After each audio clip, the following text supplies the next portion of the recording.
हिमालय के ऊंचे पहाड़ों में बर्फ से ढकी चोटियों के बीच सोहाना गांव बसा था।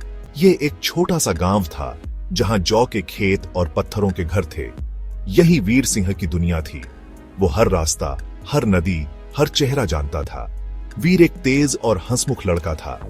वो खेतों में अपने पिता की मदद करता था, नदी किनारे अपनी छोटी बहन के साथ खेलता था। लेकिन वीर कुछ और चाहता था। वो एक सिपाही बनना चाहता था, अपने देश का रक्षक। वीर के पिता एक मेहनती किसान अपना सर हिलाते थे।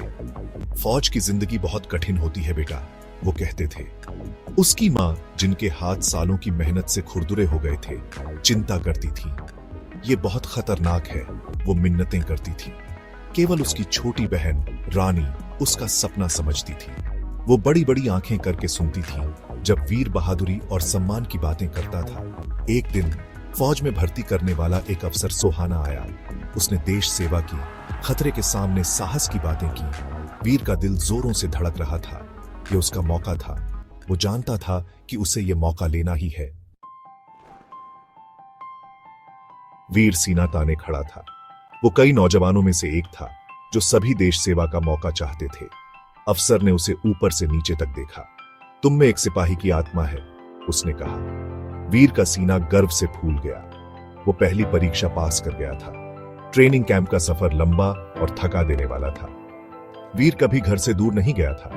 उसे अपने परिवार की याद आती थी, उसे पहाड़ों की याद आती थी। लेकिन उसने अपने सपने को थामे रखा। उसे अपने परिवार को गर्व करवाना था।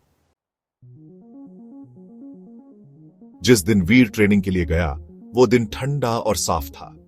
पूरा गांव उसे विदा करने आया। उसके पिता ने उसे कसकर गले लगाया। हमें गर्व करवाना बेटा, उन्होंने धीरे से कहा।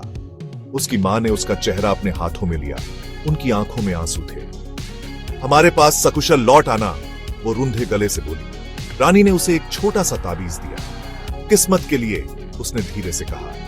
वीर ने उसे कसकर पकड़ लिया। ये उसके घर की निशानी थी। आखिरी बार हाथ हिलाकर वो मुड़ा और बाकी नौजवानों के साथ हो लिया। जैसे ही ट्रक धूल भरी सड़क पर चल पड़ा, वीर ने अपने गांव की तरफ आखिरी बार देखा। एक जगह जो उसके दिल के बहुत करीब थी। ट्रेनिंग कैंप एक झटका था। जाने पहचाने पहाड़ और खेत अब नहीं थे। उनकी जगह कड़ी मेहनत और सख्त नियम थे। वीर सूरज निकलने से पहले उठता था। उसकी मांसपेशियों में दर्द होता था। वो तब तक दौड़ता था जब तक उसके फेफड़े जलने न लगते। उसने गोली चलाना, लड़ना और जिंदा रहना सीखा। ये वीर ने अब तक किया सबसे मुश्किल काम था, लेकिन उसने कभी हार नहीं मानी। उसे अपने पिता के शब्द याद थे, हमें गर्व करवाना। उसे अपनी मां के आंसू याद थे, वो उन्हें निराश नहीं करेगा। बाकी नौजवान पूरे भारत से आए थे। वो अलग अलग संस्कृतियों और भाषाओं के थे, लेकिन उनका एक ही लक्ष्य था, अपने देश की सेवा करना। वीर को राम में एक भाई मिल गया जो मैदानों से आया था। वो साथ ट्रेनिंग करते, साथ खाना खाते, साथ हंसते। वो एक दूसरे का परिवार बन गए। उनके दिन लंबे और कठिन थे, लेकिन शाम को वो जलती हुई आग के चारों ओर इकट्ठा होते। वो अपने गांवों के गाने गाते, घर की कहानियां सुनाते।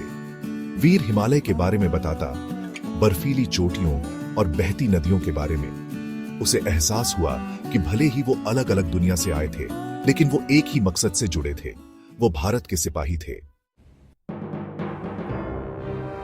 साल बीत गए। वीर एक मजबूत और काबिल सिपाही बन गया। वो अपनी ट्रेनिंग में सबसे आगे था।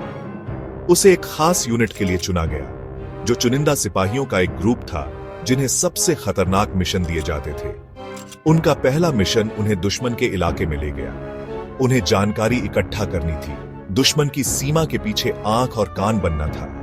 वीर के पेट में डर का एक गोला था, लेकिन उसने उसे दबा दिया। उसे अपनी ड्यूटी पूरी करनी थी। उसे अपने देश की रक्षा करनी थी।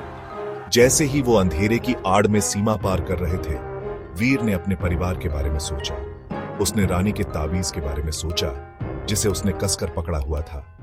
इसने उसे ताकत दी। मिशन खतरों से भरा था। हर कदम एक जोखिम था, हर परछाई एक संभावित दुश्मन। वीर ने अपनी ट्रेनिंग पर, अपनी सूझबूझ पर भरोसा किया। उसने अपने साथियों पर अपनी जान का भरोसा करना सीखा। उन्होंने घात लगाकर हमलों का सामना किया, बारूदी सुरंगों से गुजरे, गश्त से बचे। इन सब के बावजूद वीर कभी नहीं डगमगाया। एक दिन उनकी किस्मत खराब हो गई। उन पर घात लगाकर हमला हुआ। गोलियों की आवाज गूंज उठी, सन्नाटे को चीरती हुई। वीर ने अपनी पूरी ताकत से मुकाबला किया। उसने एक साथी को गिरते देखा, दुश्मन की गोली से मारा गया। उसने अपनी बांह में एक तेज दर्द महसूस किया जब एक गोली उसे छू गई, लेकिन वो रुक नहीं सकता था।